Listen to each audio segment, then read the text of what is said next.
I can never be depressed if I never slow down. Speed is extremely important. Speed defies gravity. How does a plane fly through the air and defy gravity? Speed.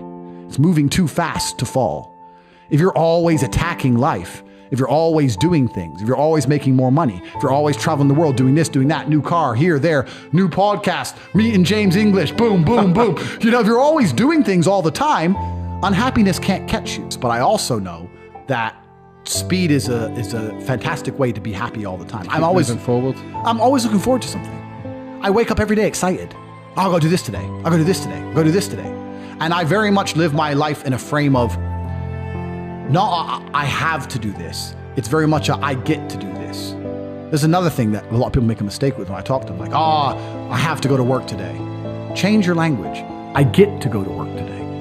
Imagine you had no job. It'd be worse, right? Because otherwise you wouldn't be working. So you get to go to work. I have to fix the car. At least you have a car. You get to fix your car. Most people don't got one. I have to go get the kids. You get to go get the kids because you have these beautiful children who love you. You understand? People's, even their own language is wrong. The world can be framed. Maybe I'm completely crazy. Maybe I'm full of shit, like you said. Maybe I am. But the frames I've installed in my mind are all beneficial to me. So if that makes me crazy and full of shit, good. Because I can't become depressed. So you can sit there and tell me I'm full of shit while you're depressed, and I'm happy. And I would never want to adopt the thinking of a depressed person. People will shield laziness with anything. No one wants to admit they're lazy. So they'll shield it with disbelief. That's a scam. Or, I don't work hard, I work smart. Bollocks. More cover. For just anything it takes to say, I don't want to work. Do you believe in that? Work smart or not harder? I believe in both. Yeah. But there's a time when it comes to work smart. And most people are trying to do the smart work before they do the hard work. It's kind of like talent, right? You don't notice if you're talented at something until all the hard work's done. Yep. I could be the most talented tennis player in the world, but I don't play tennis. So if I go down the tennis court, Joe Schmo is going to smoke me.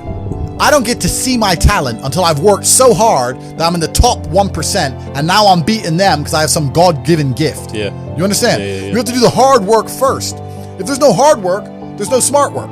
So someone's going to sit there and go, I work smart, I don't work hard, so I only have to work an hour a day. If working smart gets you a lot done in an hour a day, then you should work smart for 12 hours a day and get 12 times the work done. I am absolutely and utterly a believer in hard work. I'm a proponent of hard work. I have all this money and all I do is work. My entire life is work. This podcast is work. I'm getting in the car and going to another meeting, work. I want to go to the gym so I'm in good shape, work. It's all work. My entire life is work. And people don't want to look at life that way. They want to talk about work-life balance and being lazy and all this crap. I don't believe in any of that. I believe in, if you want to win, you have to outcompete the man who's prepared to do nothing but work. It's player versus player.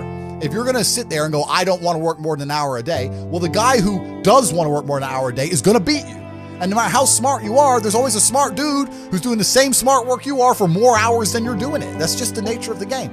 The way that humans work and the way that we've evolved as a species is that we don't really learn lessons unless they're learned the hard way. Yeah. I believe that unless a lesson is taught the hard way, you're not going to learn it. You can have so many near misses and people won't learn their lesson. Bro, you must know a guy who goes out there, nearly crashes his car, doesn't slow his ass down until he wrecks it. Yeah. Like, this is just how people are, right?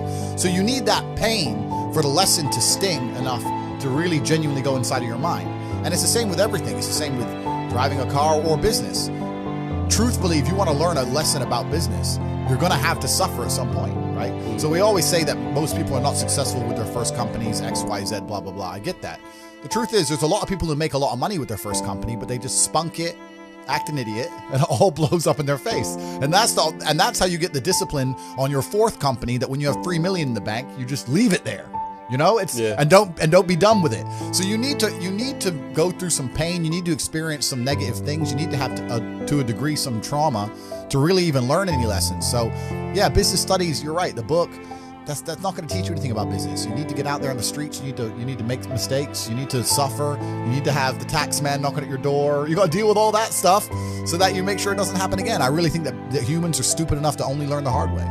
And life really doesn't have to be that complicated. When you see somebody that has something you want, you just got to try and work out how they got it. Yeah. And that's the missing part. Most people see people with things they want and they don't do the second half. They don't try and work out how they got that thing. Oh, my man has a Ferrari. Okay.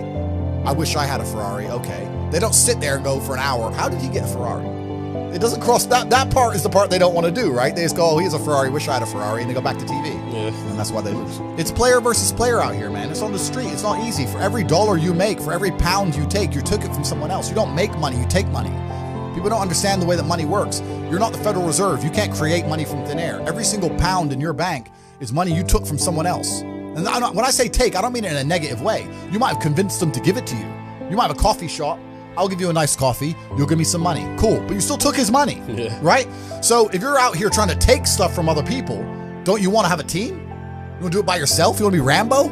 Because if you get two of you doing it. You get two of you. That's right. So the whole idea of this lone soldier, this Rambo, I'll do it all by myself, that's all dead, bro. You need to have a team. It's player versus player. And for the same reason, if you were out here on the street and you want to defend yourself, you want your boys around you. It's the same thing with trying to get rich. And you're laughing with your boys. Yeah. The brokey days are great. And I'm not complaining about being rich. Obviously, I worked hard for this, and it's a fantastic life I live now. But I think without those brokey days, without those original days to compare it to, without that juxtaposition, then I don't think being rich would be fun at all. I think it's only fun because you can compare it to the days when you weren't rich. That's the only thing that makes it fun. The only thing that makes a $10,000 steak fun is that you can laugh saying how you never had 10 grand in your bank till you were 27 years old. Yeah. Like otherwise it's boring. Otherwise, okay, steak. And I think if you're born with too much money, that you'll never truly be happy. I think you need the brokey days. They're the best days. They're the best days.